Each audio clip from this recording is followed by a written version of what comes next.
Leero tugenda kwogera ku nsonga ey'endwadde ezeekuusa ku mazzi. Okunywa oba okukozesa amazzi oboolyawo agatasaanidde oba agatali malungi okuba nga ogakozesa mu bulamu obwa bulijjo. Weewaawo tetusobola kwewala kukozesa amazzi kubanga buli lunaku onywa amazzi, oyoza, onaaba n'ebirala by'osobola okukozesa amazzi. Bagakozesa okufumba ebintu ebitwetoolodde, abamu bagazimbisa, era gano gaggyibwa mu bifo eby'enjawulo. Wano mu settings eziri urban nga mu kibuga abantu bakozesa taps ezo, abamu bagenda ne bagakima mu biyanja, abamu bagajja mu bifo omuli swamps. Mu byalo ewaffe Masodde gye Nakulya tugajja mu borehole, abamu bagajja mu nzizi zino ez'ensulo ezitambuza amazzi. So embeera ez'enjawulo y'omu alina wajja amazzi agatuyamba okukola emirimu egy'enjawulo egy'ekiyitamu ku lunaku. So olwaleero twogera ku ndwadde ez'enjawulo z'ojja okukozesa amazzi gano oba ezeekuusa ku mazzi, era nga bwe mbannyonnyodde ezimu ng'oganywedde oba nga ogalidde bagafumbisizza ebyokulya oba kabeegi ng'ezo teziyidde naye nga zikozeseddwa amazzi ago. Agamu nga ogalinnyemu bulinnya naye nga galina obuwuka obw'enjawulo n'ennoba okufuna endwadde ezo. Tugenda zikirasifayinga. Waliwo endwadde eziri bakitiriyo, nga bakitiriya ze zizireeta mu bulamu. Waliwo obuwuka obw'enjawulo yadde nga mwabali okuwulira infections naye obuwuka bulina ebika.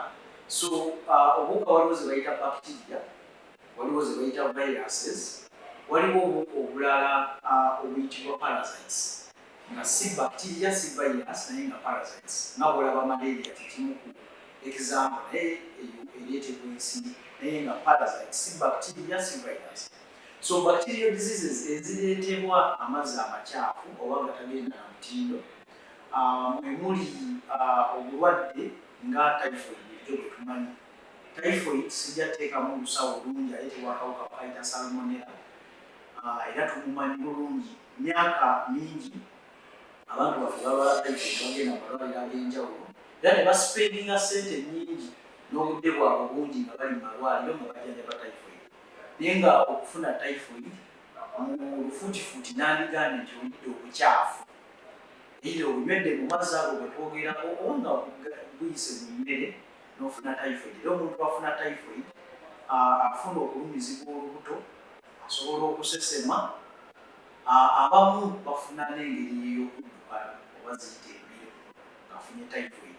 Kati muffe abalongoosa munnange tulaba abalwadde bangi abafunye n'ebituli ku byenda ekikireese typhoid, era ne tukulongoosa okuggyako ekituli ekyo obaolyawo ne tugatta ekyenda oba ne tukifulumya nowanga okufulumira nabweru oba typhoid, naye nga kyava ku mazzi ge wanywa nga tegafumbiddwa oba obaolyawo nga gaali tegatuusetuuse ne mugakozesa okufumba emmere oba ekintu kyonna ekirala naye nga amazzi ago nga gaali galimu obukyafu. So oyo typhoid y'omu ali bakitiriyo. Tuteeka okufuna kolera, twawulirako embeera nga kolera buli omu n'adduka, era kolera aleetera omuntu okuba nga addukana nnyo amazzi. Kiva akawuka bakayita vibrio choleri, era kolera bw'ajja n'agwa mu kifo tulaba abakulu mu gavumenti nga bavaayo oteekawo emisango ogezaako okwewala kubanga ali very infectious, omuntu bamufuna mangu era osobola okusiiga munno era nga ensonga yekwata ku mazzi. Tulina obulwadde bwe bayita dysentery, buno nno mwabulirako nga bamugema n'okugemako emabega. Obulwadde buno omuntu atandika okuddukana naye nga mu byaddukana mulimu omusaayi. Omuntu addukanira ddala musaayi ng'alina dysentery, olubuto lukuluma, osesema naye nga n'obiddukana musaayi, naye era nga byonna biva ku kwekuusa ku mazzi gano bwe twogerako. Oba obaolyawo kulya emmere, of course emmere mugikozesa amazzi okugiteekateeka ate gatuukanye mutindo gwennyini era ng'amazzi makyafu.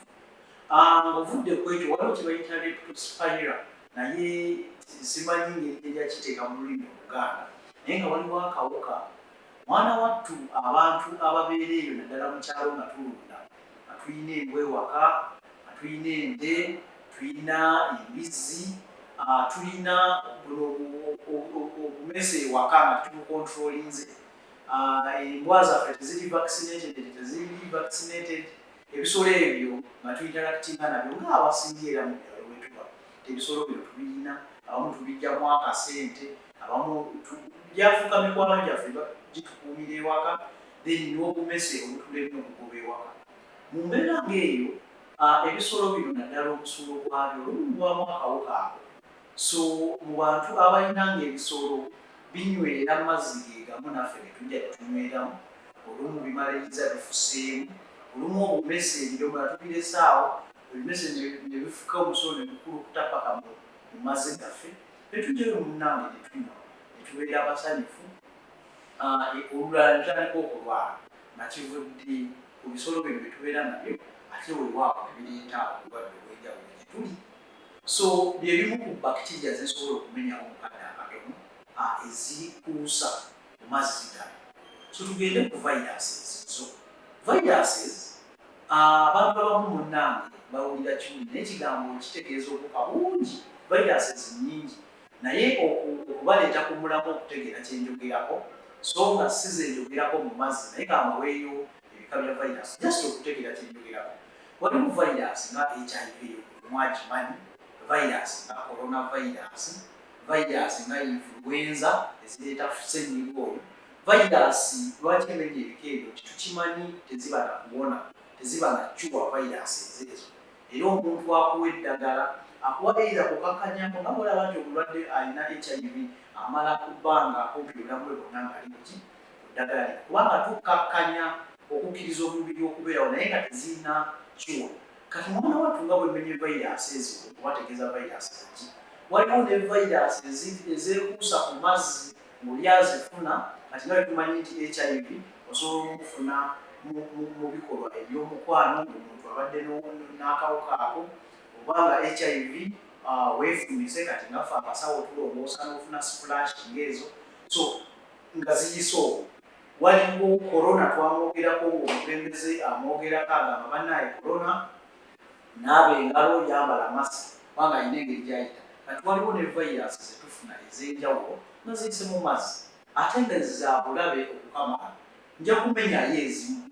Waliwo kye bayita hepatitis A. Oba oli awo ewaka oyinza okuba nga just oli hepatitis B naye ka bwe wali owuliddeko, era nga hepatitis B oyo ayita mu contact, omuntu mutudde mu taxi mwekutteko oli atuuya nikutte ku fluids ezo eziva ku muntu, naye kati waliwo kye bayita hepatitis A. Mwana wattu ng'ayita mu mazzi ono ajja kuleeteramu ajjayo nunda ekibumba. Hepatitis kitegeeza alwaza ekibumba, ajjayo nunda ekibumba kyo, amaaso gafuuke ga yero, ekibumba tekikyasobola kukola mirimu gyakyo, ebirwadde byonna ebirala biva ate okufuŋŋana naye nga biva ku ekyo. So waliwo hepatitis A, waliwo gwe bayita hepatitis E. Ate ono mwana wattu mu bakyala ab'embuto abayisiza ddala bubi nnyo nnyo nnyo, naye nga hepatitis A ne E bisobolera ddala okuva ku mazzi agali infected obaamazzi amakyafu. Naddala abakyala ab'embuto balina okwegendereza nnyo nange hepatitis E abayisa bubi ddala. So bw'ovudde ku hepatitis oyo waliwo gwe tuyita rotavirus. Mwana wattu ng'olina omwana omuto ewaka eyo, abaana infact abato abasinga okuba nga baddukana, ekisinga okuleeta okuddukana kunatera kubeera rotavirus oyo. Rotavirus bamugema naye abakyala abamu tebaba banyiikivu mu kugema abaana, era omwana asobola okufuna rotavirus ono nga mu mazzi. So amazzi maama abaana abasinga eyo abakyala tetukyayagala kuyonsa, tulina misconceptions nti okuyonsa simanya amabeere gagwa eki. So tukola ki? Tufuna feeding bottles ezo kwe tunyweseza abaana. Mu mbeera eno feeding bottle munange twefuula n'okwefuula abayonjo ennyo, tituzifumba nozifumba, naye ne twerabira nti nga bw'olaba ekikopo nti osobola okyoza n'okidrayinga buli wamu nga tonateekako tonateramu mwana mata kunywa. Feeding bottles zino twagale tugaane, makyazi tuzifumbye tuzirongooseza, tetusobola zirongoosa zonna nga bw'olaba bwe tulongoosa ekikopo. So tumaliriza kubanga engeri gye zaakolebwamu ennywanto ezo tosobola kugirongoosa yonna. So ojja kumaliza wasigaddeyo ku mazzi nudde amazzi ago naddala oba gwe tofuddeeyo nga obutanda tolina butandaalo waka, ebikopo tebikala, amasowaani tegakala. Chairman ayita ku kyalo olunaku agamba mubeere n'akatandaalo. Chairman ono byabayogerako ababimanyi weewaawo ayise mu ssomero tumuyigiriza nti waliwo virus zino, waliwo obuwuka obusobola osigala amazzi kyobulaba ekikopo kyandike katandaalo kikale.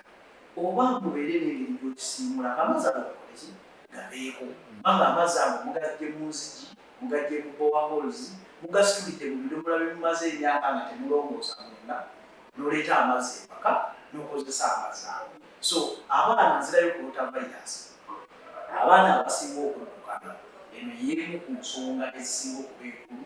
Abaana mubawa ku feeding bottles ezo, n'obwokola otya omwana totereezezza nsonga za feeding bottle, omwana tomuggyeeko, omwana agenda sigala addukana yadde golowooza nti okifuma. Ekyokubiri, olumu mubalekera abakozi ewaka nga kumaama oli mukozi, oli dokita, oli looya, obeera n'ovuga emmotoka yo n'ogenda, omukozi n'asigalayo n'atatwala budde bumala kulongoosa bintu bino. Boto eyo buli mwana kumulekedde amata g'opampinze nga terongose bulungi oba nga tafuddeeyo okumanya nti oba amazzi gekozesa gafaanana kati. So omwana n'afuna okuddukana. Mwana wattu okuddukana kuba okungi. Omwana bagenda nimutuleetera mu ddwaliro ng'ali mu shooko nga mulwadde nnyo, nga n'okunoonya omusuwa w'oteeka layini muwa amazzi nga tobulaba. Era mu mbeera tufiirwa abaana bayitirivu olw'obulwadde buno naye ng'ensonga munnange eva ku mazzi. So lota virus abakyala balina abaana abato ababatandika okubreastfeedinga, ensonga eno gitwale nga nkulu. Oba osobola situndda mboto era siwalana bazitunda, naye naani Buganda mboto zikole ki zeewala zikozesa akakopo koolongoosezza obulungi, akakalu obulungi kategekeddwa mu mazzi amayonjo obulungi, then owa omwana wo. So waliwo ne virus endala gye bayita n'obwoku virus, era mu kika kya virus ezo nayo mwana wattu erina kumpi embeera y'emu ereeta embeera eno eyaddayo oya naye nga kiva ku mazzi, virus ziva mu mazzi. Weewaawo nnyingi, kakome ku ezo ngende mmenye ekika ekirala ekyobuwuka obuleeta. Togende ku bacteria, virus tuzoogeddeko, parasites zo mwalimu zibuliddeko. Mwene embeera parasites yakkuwa example ya malaria. Malaria parasite si bacteria si virus ne parasite. Wa muzizi zino obuwuka mwendooza tubuyita obuwuka, simanyi abali awo ewaawo bo babuyita batya, naye nga omuntu olina enjoka mu lubuto oba mu kawago k'omusulo, omusulo guvaamu omusaayi, naye munnange nga tomanyi ekizibu kino kyatandikirawa, kale nno tuula tukunywa ebintu bino biba bitya. So waliwo viruses parasites ez'ebika eby'enjawulo ezisobola okuleeta.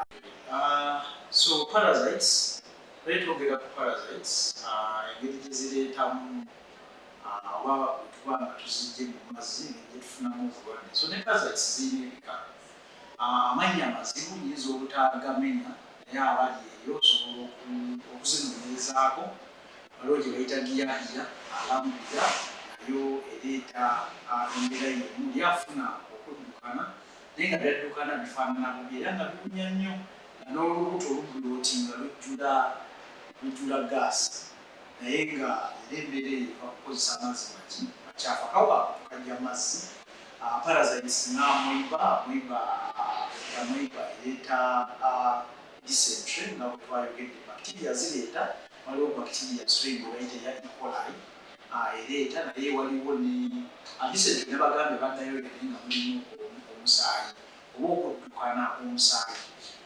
So ng'ovudde ku E. coli which is a bacteria naye n'eyamwiba esobola okireeta naye nga yamwiba parasite era ng'eva ku mazzi amakyafu. Waliwo obulala obutera okusumbuwa abantu naye naddala abalina akawuka abaawo omubiri nga guloozeemu. Omuntu ayinza okuba alina kansa ng'omubiri munafu, oyinza okuba nga tolya bulungi, oli malnourished ng'omubiri munafu, oyinza okuba olina HIV ng'omubiri munafu, oyinza okuba olina amadagala g'obira ng'aga kansa ng'omubiri munafu. So waliwo obuwuka obutera okuyiikiriza mu siteeti eyo nafuye awaliwo ke bayita cryptosporidium naye nga kaleeta nako embeera eyo okajja mu mazzi amakyafu. Waliwo obulala obuwuka bwe tufuna ndowooza mu Luganda simanyi baza tuyite empaana. Oba oli awo n'onywa amazzi agatatuukiridde na mutindo oba amakyafu n'ofuna guinea worms. Worms ne zikula mu byenda. Worms munnange okwekuusako ku typhoid byonna nagambye njagala nnyo okwekuusa ku bantu abamaliriza nga bakulongoosezza ebibuka by'omu lubuto. Ofuna ebibuka, waliwo ebibuka birina ebika bingi, waliwo ezo ze tuyita era tubijja mu bintu eby'enjawulo. Waliwo bye tujja mu byennyanja, mu byokulya ennyanja, waliwo kye bayita fish tapeworm. Waliwo ebibuka kati ng'eyo guinea worm, waliwo tapeworm zino eza bulijjo. So tufuna ebibuka ebyo by'omu lubuto. Ate nga munnange bya bulabe bye tuli, kubanga ekisooka emmere gy'olya biba bigirya, so tofuna biriisa bibala ebyo bibiri. Mugyeko ekyo bikumalamu omusaayi, kubanga bisobola okunywa omusaayi byekwata ne bikunywa, nosigala ng'oli anemic nga tolina musaayi, olina anemia naye ng'avudde ku biku ebyo. Recently ndowooza guno omwezi era oguwedde nnina omwami gwe nalongoosa, era namulongoosa olw'ensonga ebibuka byali bingi nga bikoze engeri y'akapiira munda mu lubuto ng'emmere tekola ki teyitawo, era ng'ekyenda tusobola okuganyaga nti kyesibye, naye nga kyesibye kubanga olina ebibuka bingi mu kyenda, emmere tekyayitawo biggadde ekkuba emmere bweyita, era twamaliza tumulongoosezza. So embeera eyo ndowooza bannaye tugiraba ffenna nti okukozesa amazzi amayonjo kintu kikulu. Then waliwo abantu abawugira mu mazzi oba okulinnya amazzi amakyafu ago. Waliwo kye tuyita bilharzia. So kino abaana ab'amasomero bakisomanga nnyo. Ffeno mu busawo waliwo kye tuyita cysteosoma, waliwo obuwuka bulina ebikeera byekitajja kumenya mu mbeera eno. Ndowooza bilharzia ekigambo ekisinga okukozesebwa. Kino abantu abalinnya mu mazzi agalina obuwuka buno ne buyingira nga biyita mu lususu. Era ne tapeworms ziri ezimu zesitamenyi era nazo osobola ozifuna ng'olinnya mu mazzi naye amazzi g'amakyafu. Kino kizingiramu ffe abagenda mu nzizi okusena amazzi naye nga bwe tulina tusooka linnyawo n'olyoka osena ku mudumu. Ebintu ebyo biraba mu kyalo, linnya mu mbuzi mulimu ebinoso biyite ebinoso naye omaliriza ng'ofunye munnange bilharzia. Bulwadde nno bwa ddala kubanga waliwo ekika kya bilharzia ekigendera ddala nekyaffectinga akabako k'omusulu, era oli n'afunira ddala obuzibu mu sisitimu y'okufuka naye nga kivudde ku mazzi makyafu. So kino kitegeeza si just amazzi g'onywa oba g'onywanga caayi, g'onywanga amazzi g'okozesezza okuteekateeka, naye n'amazzi g'ogenda n'olinnyamu. Tugenda tugalinnyamu nga twesa, bakuyita kwese ente tuzigabirira, n'olinnya mu kidiba n'osera n'oyiwa we zikola ki ezinywera. Oba abaana ne bagenda ne bawuga mu bidiba ebyo ebibeera mu ntobazi amazzi ago galina obuzibu. So embeera ebyo yonna yeekuusa ku mazzi amakyafu. Waliwo then n'abantu abakola mu bifo ebimu mulimu chemicals ez'enjawulo ezibeera mu mazzi. Kati tumaze virus, bacteria ne parasites, naye waliwo ne chemicals ez'enjawulo. Teraziraba nnyo naye mu nsi ezimu ez'abazungu kino kibasuubira ddala nga chemicals ziri mu mazzi. Chemicals nga lead affecting omubiri. Waliwo chemical gye bayita arsenal, oba simanyi mwali mubyuteko mumanyi ttiimu ya mupiira, naye nga waliwo zofuna acidic poison, tuziyita poisoning, naye ng'ava ku chemicals zino kuba nga ziri mu mazzi. Waliwo n'abalala ababeera okumpi ne factory ez'enjawulo nga chemicals zino ba intas zigenda mu mazzi. Mwana wattu amazzi ago n'ogakozesa oba n'ogalinnyamu n'otandika okufuna obuzibu naye ng'era bwekuusa ku mazzi ago. So byesobola okumenyawo mu kadde akatono, ebimu ku bye tufuna okukozesa amazzi either okugalinnyamu, okuganaaba, okugawugiramu oba okuganywa oba okugakozesa okuteekateeka. Kati nga bwe tulabye ebiwanto by'omwana ogenda kumuwa amata n'ogiteeseteesa otya, era ne mbagamba nti kiba kirungi enywate eyo bakola ki n'ogiviirako ddala. So bye bimu bye tusobola okulaba bye tufuna nga tukozeseza amazzi amakyafu. So bw'olwala endwadde zino ez'enjawulo okusinziira ku ky'oba ofunye okulwala, tugambe nga tugambye bacteria, tugambe viruses zikulwaza, tugambe parasites. So omanyi otya nti owaayi yinza okuba nafuna ekimu ku birwadde bino. So ekisinga okubeera common abantu abasinga olubuto olunnuma, funa okuddukana, funa okusesema, funa omusujja, weewaawo yadde n'ebirala bireeta ebimu ku bireeta ebintu bino. Omutwe gunnuma, masozi zange ennafu, mu bantu abamu ntandika ngenda okufuluma n'endaba okubukaanga mwe buli nga mbwerabirako n'amaaso gange obuwuka bukolaki butambula. Mu baana abato abamu kubafunye obuwuka buno anatandika okwetakula nnyo emabega, oba abamu mu baana abato afuna n'omwoyo rectum prolapsinga. Obuwuka buno bwe yajja mu bintu ebyo mu mazzi butandisa okuleeta complications zaabwo. Gyebayita emirembe rectum neegwa, kitera kubeerawo mu baana. Okwetakula mu mwana buli kaseera yeetakula emabega, obuwuka asobola okugenda okufuluma mu buwuka obulabe. Omwana omuto oyo akya breastfeeding, ogenda olaba omwana addukana, buli kyanywa oba buli omuwa ebbeere nga bimuyitamu buyisi. So ebintu bwe bityo, oddukana musaayi, kuliko omusaayi ku bukyafu oba ofuluma. So ebintu bwe bityo eby'enjawulo bitandika okukuleetera okumanya era abamu bagamba kyaka nafunyeemu kafuumu poison, naye ogenda okumaliriza okinoonyereza nga water source gye mukozesa oba oyiseeko mu katale oba onywedde omunaanansi, tomanyi baakutegese kutya omunaanansi ogwo, oba oli awo munnange otandika okufuna endwadde ez'enjawulo era bimu ku bubonero bw'olaba tobeera bulungi, oddukana olukuluma omusujja, toli bulungi. So n'ogamba wa kirabika n'otandika n'okuteebereza olumu, kirabika leero ntambudde nina kyendidde, ekintu kyekirabika kivuddeko obuzibu. So embeera bwetyo bwe tujja nafuna obukomerewo. Ekisooka bw'olwala kiba kirungi n'ojja eri abasawo abakugu ne tukujjanjaba. So omusawo aba n'obusobozi obumanya ddagala ki lye weetaaga, ddagala ki ly'oteetaaga. Era obumu ku bulabe bwe tulina, abantu abamu bwe bamala okulwala mugenda ku dispensary muyita pharmacy ne mwegulira eddagala. Kati for example obulwadde bw'ojja nga virus yebuleese tumanya, kubanga tuba tusobola okwogera naawe ne tusengeka emboozi yo by'otugamba, tumanya nti buno obulwadde kirabika virus yebuleese. Era omuntu obulwadde nga buvudde ku virus okuddukana teyeetaaga antibiotics. Antibiotics tujja zikuwa nga obulwadde buvudde ku bacteria. Naye bwe banga oddukana nga tususpectinga nti virus yebuleese, turehydrate nga tumakinga sure, because ebirwadde bino byonna bitwogerako bikuleetera okuddukana n'oggwamu amazzi mubi.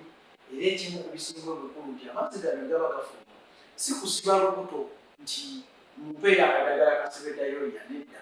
Ddukana naye nga bwekukola ki tuzaamu, bwenga bweddukana bwe tuzaamu paka nga obuwuka bwonna tobusibidde mu mubiri bufulume naawe n'otereera. Then ensonga eddako waliwo of course amalala. So bw'olwala bambi genda mu ddwaliro ofune obujjanjabi. Abasawo bamanyi engeri gye bajjanjabamu, kiki ekivudde ku ki, kubanga obanga obadde ne parasites yinza okwetaaga okuddibwaminga, ekyo nekitereera. Bweba nga dayoli yavudde ku virus tumanyi engeri gye tumujjanjabamu, bacteria tumanyi engeri gye tukola tuzijjanjabamu. So omulwadde yenna oba omuntu ng'ali eyo mu community zaffe nga twagala okwewala ebirwadde bino. So ekisooka twagala kumanya waba obisinga okubeera bantu ki ababeera n'endwadde zino. Mwana wattu abantu abasinga okubeera mu bifo nga birimu omujjuzo omungi, omujjuzo bwe gusukka then ne disposal ya waste, abantu abamu tebakozesa toilet, bafuluma ne bakozesa ebifo ebiri awo, omukoka n'atwala obukyafu obupaka mu bifo ate ne tujja amazzi. So ne tutandika okulwala bwe tutyo. So abantu ababeera mu bifo nga mulimu amataba, amuteekawo kati ng'ewaffe mu Kisenyi wali we nakulira, tutera okufuna obuzibu bw'amataba ne gajja oba floods ezo. Ebifo omuli floods, ebifo nga tuli overcrowded, ebifo nga tetulina luzzi oba nzizi nnyonjo, tubeera wamu n'ebisolo ewaka, ebisolo ebyo binywa ku mazzi gaffe, we tujja amazzi n'ebisolo bigenda. Abaana ewaka tebali vaccinated, bamaama tebafuddeyo okuvaccinati abaana nga ku rotavirus ezo. Abaana tebabaddiwamu kyamazzi we tugakozesa amakyafu, obuwuka bwe tujjemu tetubeera ddiwamu, abaana batera okufuuka obuwuka mu bidibya ng'ebyo. So ebifo ebyo byonna bisobola okutuleetera embeera kati tubyewala tutya tuddeyo ne tutunuulira ebifo bye amazzi bwe gabanga makyafu omwana teyeetaaga gawugiramu waliwo ebidiba ebitegekeddwa obulungi ebitengekeddwa ndowooza mu nkola zino mu bye tuyita swimming pools era amazzi ago gabeera mu swimming pools gabeera treated saa muntu agenda n'awugira mu pools ezo amazzi gali treated mubeeramu ne antifangos amazzi ago gabeera mayonjo nga bagatuuka omukiro okuwugiramu wabeerawo abantu katugambe abavubi enogamba munaye mulimu gwange ngenda kukola atya olina omumanya nti batunuulira ku sente eziriwo we mugenda okujjanjagalwa nekibitera okuba nabyo ebanga byekuusa ku mazzi ago amakyafu waliwo amadagala agabadiwambika ebimu ku birwadde binojja muki amazzi gano ente zinywera wamu naffe we tujja amazzi kati munange ekyo kyo kikyamu ddala ente we zinywera walina obba wanjawulo naffe we tujja amazzi gawazi wanjawulo mu mbeera ezimu tusanga mu community netulina kyakukola nga tekyekiriwo then olina okumakinga sure nti amazzi gano omwanga wegajje mafumbe bulungi era gaterekeddwa bulungi ng'omuntu yenna agakozesa amazzi gano gafumbiddwa bulungi nga sinagakozesa naye nga newengaterese nawo nga walungi nga bwe mbagambye nti omusulo gw'ebisolo bino ogugetinga intaaki n'amazzi gano waliwo olumu endwadde zetujjako so olina okwewala ebisolo ebiri ewaka byo wannanga wali obigemezaako diro wali otuteeka embwayo okugigema zo embizzi n'ente zigemebwa ewaka wano olina emmese ezidduka mu bisenge nga buli omuzikiza tadooba oba ettaala emmese zidduka buli wamu so munnange bwe tuba tulina ebisolo bino nga tubeera nabyo olumu kiba kizibu okwewala ebirwadde by'ekitabo ebikira nga bwe mbagambye nti omusulo gwabyo oba amalusu ebigenda mu bintu bino tufuna obuzibu bwekyo so twewale amazzi gabe mayonjo tugafumbe tugatereke bulungi twewala owugira mu bifo bwebiti ekyafu bwe tuba abaana tubagemese twediwaminge ebisolo tubeere ne control ennungi ey'ebisolo ente zitumanyi zibeera wano zitambula ziti zinywa wano esi bwe tunywa embwa zaffe ewaka baazigema emmese ewaka tetubeera nazo tuzigoba ewaka tufuna butraps netuzitta netubeera organized engeri gyetugenda okubeeramu healthy nga tutambuza ensonga eyo kubanga amazzi gaffe gabeera safe twogere n'abakulu tube nga batuteerawo enzizi eziri safe nga bowaholos ezo bwe ziba zino ez'emisulo ez'ensulo tufuna obudde ng'ekyalo tugenda tuzigogola amazzi ne gasigala nga gataama ne gatawagamira wano bwe tujja ffena ne tulinda ate nga tusenagala zibe nga zivaawo ffe gye twakulira nga bazimba nawo bulungi olinnya eno enosenamati amazzi twateekangawo enkoma oteekawo enkoma n'olinnyako notalinnya amazzi muli banga ng'ogyeko gano gentwala eka gano agawagamye nago gagenda kukola omwana agenda kujja agafukemu omulala embwa egenda kuva eri egafukemu ente egenda aganywako kubanga gawagamyawo so embeera eyo okumeka sure nti amazzi getufuna gabeera safe so egimu kukiri emitendera gy'emmenye egyenjawulo osobola okumekinga sure nti amazzi gali safe naye okumala okulwala ate genda mu ddwaliro oba omanyi amazzi g'ofuna g'okozesa g'onywa oba g'ointeractinga nago olima mu bisenyi tolina kyakukola mubeerayo nga tulabye abaana abalima ne bafunayo obulwadde makinga sure nti oyita mu balwadde nobeera abasawo nobeera diwamu nofuna because tumanyi kyogenda okujjayo nomeka sure nti obeera diwamu obeera ku madagala omwezi oba emyezi ebiri noyitayo sajja obuwuka buno obufuna ate mukijjalina nebukolaki nebufana tebunakuleetera ate ebirwadde ebirala oba complication eziva ezo naye nga kyatandikira eri mu mazzi mu ntobazi